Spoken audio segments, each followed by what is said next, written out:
Welcome back. February 1st is the start of Black History Month, and there are so many ways that you can get involved to celebrate Black history here in the Central Valley. So joining us now is Nefesha Ruth, Executive Director of the African American Museum in downtown Fresno. So thanks for being here. Yes, I've actually never been to this museum, but I've seen lots of reporting on it. We've done tons of stories with you guys. So tell us about the museum. So the African American Museum here in Fresno, it's like a one-of-a-kind institution here in the Central Valley.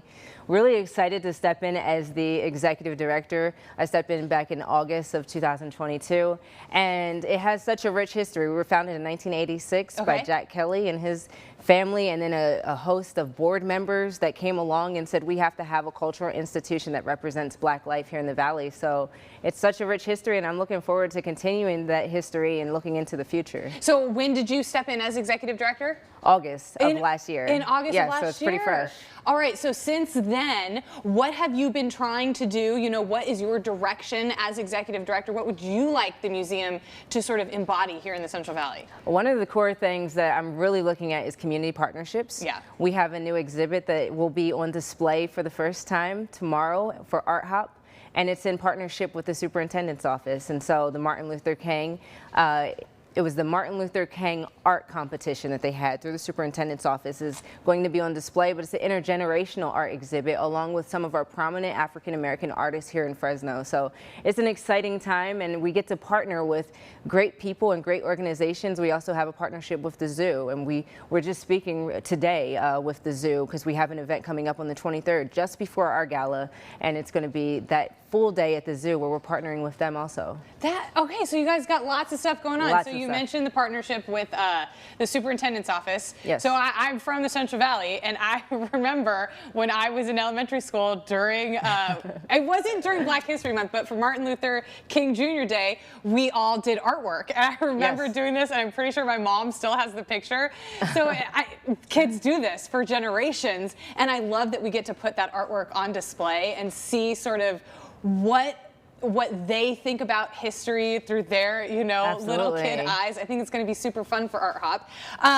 On the February 24th, you're honoring local trailblazers. Yes. What's that exhibit about? So Trailblazers, well, that's our gala. That's our big banquet that we do every year. It's our annual banquet. It's coming up February 24th. It's our 12th annual banquet. We're honoring this amazing people that have blazed the trail for our community and for the community as a whole in the Central Valley. They've been doing amazing work, really blazing a trail, and so we're going to be honoring them and giving them, as we say, the roses while they're alive. How do you find these trailblazers?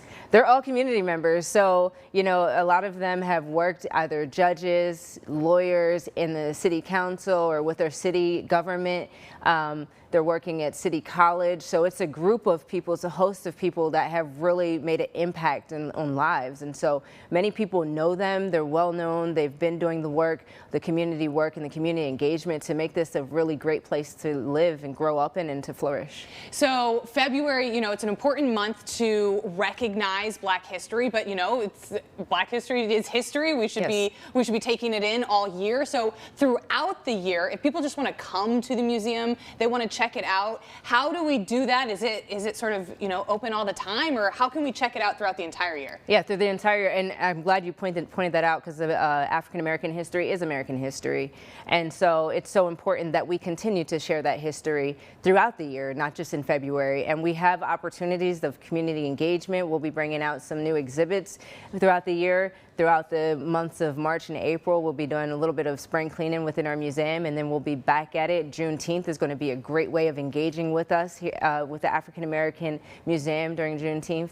And then throughout the year, we're really looking at opening full-time in the fall. We're working on some infrastructural changes within our building. Once we get those things done, then we'll be able to be open more often. But right now, we're doing appointment only, and we can do group tours if you're interested. Oh, fun. Yeah, I think group tours are always a good way to, you know, get with people. And if you've got a nonprofit out there, if you're a part of a volunteer organization, I think that's a great little field trip. Where are you guys located? 1857 Fulton Street, right in the Arts District. Right there, right in the center of it. Right in the center. All right, Nefesha, thank you so much for being here today. We appreciate it. We'll have all the information about the museum on our website. Thank you so much. Thank you. Still to come here, the 30th annual Visalia Home and Patio Spring Fest returns to the South Valley. Stay tuned. tuned to see what items you can get your hands on after the break.